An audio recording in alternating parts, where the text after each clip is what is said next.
Ораза жайында ғибрат әңгіме, қабыл болмайтын амал. Сахабалармен отырған бір күні Мұхаммед пайғамбарымыз саллаллаху алейхи уассалам қиямет жайлы сөз қозғады. Толассыз айтылған әңгіменің бір ұшығы адамның бұл дүниеде жасаған амалдарына барып тірелді. Қиямет күні біршама адам тақаманың үлкендігіндей сауап арқалап келеді. Бірақ олардың амалдарын Алла тағала жоққа санайды.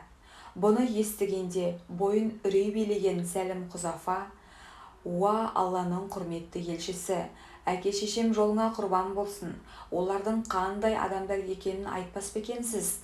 Андаусызда солардан бірі мен болып қалмайын деп қатты қорқып тұрмын» деді.